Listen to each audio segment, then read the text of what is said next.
बहुत ही साधारण शब्द में बताना चाहूँगा कि अभी अभी नोटिफिकेशन आया है कि शिक्षाकर्मी भर्ती 10,000 निकलने नौकरी में इस प्रकार 100 सीट में 32 सीट था और 30 सीट हो जाएगा।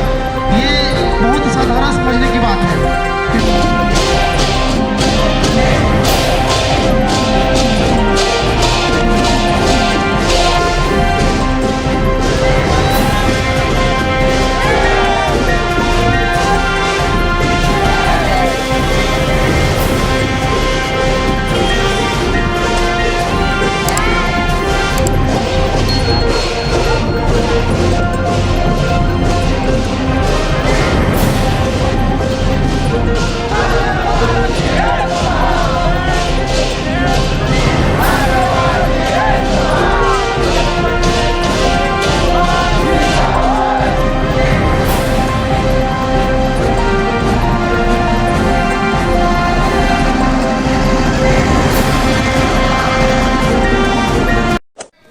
आज आदिवासियों के द्वारा विशाल रैली प्रदर्शन किया जा रहा है। यहाँ आरक्षण को जो समाप्त किया जा रहा है, आरक्षण जो है 32% था उसको 20% किया गया है। उस संबंध में यहाँ आज आदिवासियों के द्वारा हजारों की संख्या में हाई स्कूल प्रांगण से यहाँ आज पहुँचे हैं। तहसील ऑफिस के पास आपको मैं दिखाना चाहूँगा कि ज्ञापन दिया गया। अभी तहसीलदार महोदया को यहाँ पर ज्ञापन सौंपा गया है और यहाँ जो क्या किस चीज़ के मांग को लेकर के कितना प्रतिशत आरक्षण था इस संबंध में बात करना चाहेंगे, क्या कहना चाहते हैं। हमारे साथ आज राजेश सिंह मरकाम जी हैं, गोंडवाना गणतंत्र पार्टी के प्रदेश उपाध्यक्ष। उनसे हम पूछना चाहेंगे क्या कुछ कहना चाहते हैं। सर परिचय बताएंगे। मैं राजेश सिंह मरकाम हूँ, प्रदेश उपाध्यक्ष गोंडवाना गणतंत्र पार्टी छत्तीसगढ़ से। जी, ये आरक्षण के संबंध में बताएंगे कैसे आज आंदोलन। जी, आज पूरे लेलुंगा में पूरा आदिवासी समाज और हमारे राष्ट्रीय अध्यक्ष गोंडवाना गणतंत्र पार्टी के राष्ट्रीय अध्यक्ष जी के आह्वान पर हम गोंडवाना गणतंत्र पार्टी के लोग भी यहाँ पर आए हैं। पूरा आदिवासी समाज यहाँ पर जो पिछले महीना उच्च न्यायालय बिलासपुर के द्वारा हमारी जो 32% आरक्षण है छत्तीसगढ़ में उसको 20% कर दिया है घटा करके, जो कि हमारे संवैधानिक अधिकार का हनन है। जैसे कि संविधान में जिसकी जितनी संख्या भारी उसकी उतनी हिस्सेदारी के हिसाब से जो आरक्षण हमको मिलना चाहिए था, छत्तीसगढ़ में हम 32% पर हैं तो हमको 32% आरक्षण हमको मिलना चाहिए। इसको लेकर के आज पूरा सर्व आदिवासी समाज के लोग पूरे लेलुंगा विधानसभा क्षेत्र के सारे आदिवासी लोग यहाँ पर आज इकट्ठा हुए हैं। ज्ञापन के माध्यम से महामहिम राष्ट्रपति महोदया जी को और छत्तीसगढ़ के मुख्यमंत्री जी को अवगत करा रहे हैं कि हमारी जो 32% आरक्षण उसको हमको तत्काल दिया जाए। राजेश जी बताएंगे कि छत्तीसगढ़ विभाजन के बाद 20% आरक्षण था और वो लगभग 2012 तक तत्कालीन रमन सिंह की सरकार तक वो जो आरक्षण 20% था उसको बढ़ा करके 32% किया गया। इस संबंध में क्या कुछ कहना चाहते हैं। जी हाँ, निश्चित ही 20% था उसको 32% किया गया था, लेकिन जो नीतिगत तरीके से बीजेपी की सरकार को उस वक्त उच्च न्यायालय में इस बात को रखना चाहिए था, उस बात को उन्होंने नहीं रखा और इसी का फलस्वरूप आज हमको इसका खामियाजा भुगतना पड़ा है। वर्तमान की सरकार ने भी अपनी ओर से किसी भी अधिवक्ता को मजबूती से हाई कोर्ट में नहीं रखे, इस कारण आज एक खामियाजा भुगतना पड़ा और सारे आदिवासियों को आज इकट्ठा होना पड़ा है और पूरे प्रदेश में सभी लामबंद हैं। हम अपना अधिकार लेके रहेंगे।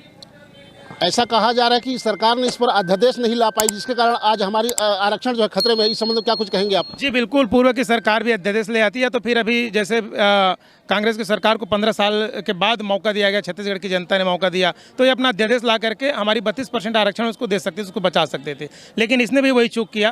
और मैं ये कहना चाहूँगा कि अभी ये जैसे सुप्रीम कोर्ट जाने की बात कर रहे हैं, ये चाहते तो अध्यादेश ला करके हमारा ये कानून इसको कानून बना करके हमको 32% आरक्षण दे सकते थे। राजेश जी, अगर आरक्षण जो है 32% को 20% घटा दिया गया है, इसके बाद आप लोग आरक्षण के संबंध में ये जो रैली आंदोलन कर रहे हैं, अगर सरकार के द्वारा इस बात को अगर प्रमुखता से नहीं ली जाती है या फिर फैसला नहीं होता है तो क्या आप लोग का किस टाइप से रणनीति रहेगा बताइए। जी मैं बताना चाहूँगा कि इतिहास गवाह है और हम 2018 में भी जैसे ST/SC कानून को अनुसूचित जाति अनुसूचित जनजाति अत्याचार निवारण 1989 को सुप्रीम कोर्ट के रास्ते केंद्र की सरकार ने जो खत्म करने की कोशिश की थी, जिसको लेकर के 2 अप्रैल 2018 को पूरे देश में पूरे ST/SC लोग लामबंद हुए, इकट्ठा हुए और जन आंदोलन के रूप में सैलाब पूरे जमीन पर उतर गया। ऐसा ही यदि इस पर भी सरकार ध्यान नहीं देती है और अपना मजबूती से अपना पक्ष नहीं रखती आदिवासियों के पक्ष में, तो छत्तीसगढ़ में क्या पूरे देश में देश के आदिवासी और छत्तीसगढ़ के आदिवासी इकट्ठा होंगे और जन आंदोलन करेंगे। ऐसा कहा जा रहा है कि इसको एक साजिश के तहत माना जा रहा है, इस पर क्या कुछ कहना चाहेंगे। साजिश है या फिर इसमें प्रशासनिक त्रुटि है या फिर सरकार की गलती है, क्या कुछ है। जी हम तो कहेंगे कहीं ना कहीं सरकार के द्वारा उनकी त्रुटि है और एक साजिश ही कहा जा सकता है, क्योंकि सरकार चाहती तो इसको मजबूती के साथ में आदिवासियों के पक्ष के लिए, जैसे कि पूर्व की सरकार और वर्तमान की सरकार आदिवासियों का हितैषी बनने का जो बात कहती है, वो यदि चाहते तो आज इसको अध्यादेश ला करके हमारे आदिवासियों का जो आरक्षण है 32% उसको बचा सकते थे। भविष्य की रणनीति के संबंध में क्या कुछ कहेंगे? जी, भविष्य की रणनीति तो यह है कि अभी इतने आंदोलन के बाद भी यदि सरकार या फिर माननीय न्यायालय के द्वारा हमारे पक्ष में फैसले नहीं आते हैं और सरकार के द्वारा ध्यान नहीं दी जाती है, तो जैसे 2 अप्रैल 2018 को पूरे देश में आदिवासी और अनुसूचित जाति के लोग लामबंद हुए थे और आंदोलन करने के लिए मजबूर हुए थे, वैसे ही पूरे छत्तीसगढ़ में भी ऐसे आंदोलन होगा। अभी आप राजेश सिंह मरकाम जी का वक्तव्य सुन रहे थे। आदिवासियों के मसीहा के नाम पर जाने जाते हैं, चूँकि युवा नेता हैं और इनका हमेशा ही कुछ न कुछ विषयों को लेकर के आदिवासियों के लिए और क्षेत्र के जो जनता के लिए लड़ाई लड़ते रहते हैं। आप इनको हमेशा देखते रहते हैं और यहाँ आज इस आंदोलन को किस रूप में लोग देखते हैं, इस संबंध में अभी हम बात करना चाहेंगे। हमारे साथ दिलीप केरकेट्टा जी हैं, उनसे भी हम पूछेंगे क्या इसको किस टाइप से देखते हैं, किस नज़रिए से देखते हैं इसको, आरक्षण को आप जो है समाप्त की जा रही है इसको। निश्चित तौर पर हमारे लिए बहुत ही क्षति है और हम लोग इसको सड़क की लड़ाई लड़ रहे हैं। एक लड़ाई है जो सुप्रीम कोर्ट में चल रही है। एसएलपी विभिन्न सामाजिक संगठनों द्वारा एसएलपी दाखिल किया गया है और जो आम पब्लिक हैं उनके द्वारा इस टाइप से रैली और आंदोलन करके सरकार को जगाने का प्रयास कर रहे हैं।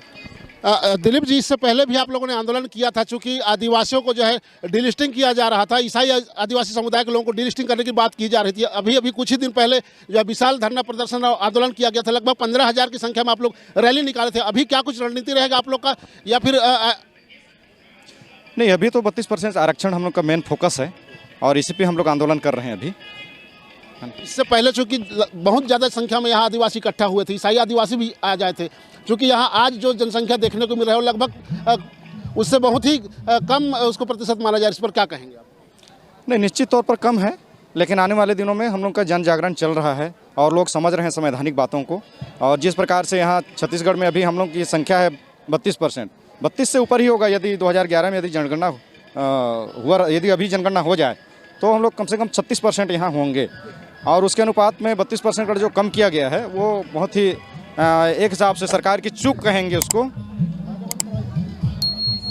आप सुन रहे थे दिलीप केरकेट्टा जी का बात को। अब आपको मैं बताना चाहूँगा कि दिलीप केरकेट्टा जी बता रहे हैं कि ईसाई महासभा के आप जिला के अध्यक्ष हैं, चूँकि भविष्य में इनका लगातार जो है रणनीति और बनता रहेगा, ऐसा इनका कहना है।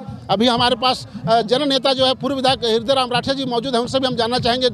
ये जो पिछले बार जो डिलिस्टिंग किया गया था उस संबंध में कहा जा रहा था कि आदिवासियों के साथ जो साजिश की रास्ता अपनाई जा रही है, इसको लेकर के हम पूर्व विधायक हृदय राम राठे जी से जानना चाहेंगे। अभी हम हृदय राम राठे जी से पूछना चाहेंगे क्या कुछ कहना चाहते हैं कि समाप्ति को लेकर के आज जो साजिश अपनाई जा रही है आदिवासियों के साथ, इसको लेकर के आप लोगों ने रैली आंदोलन किया है, इस पर क्या कुछ कहेंगे? ये हमारी समाज के लिए सबसे बड़े कोड है, सबसे बड़ी बीमारी है। हम लोग संविधान में व्यवस्था हुआ था हमारे आदिवासी भाइयों के लिए कि जब तक आर्थिक सांस्कृतिक समानता राजनीतिक नहीं होगा तब तक ये यथावत जारी रहेगा। सेंट्रल गवर्नमेंट अपने हिसाब से किया है और स्टेट गवर्नमेंट को स्वतंत्र छोड़ दिया कि वो आप अपने जनसंख्या के आधार से आदिवासियों का आरक्षण आरक्षित करें। निवर्तमान सरकार ने 2012 में एक डॉक्यूमेंट्स बनाया और विधानसभा पटल में रखा। न्यायालय में ये विचाराधीन था। हमारे एससी समाज के आपत्ति किए थे कि भाई हमारी % निरस्त ना।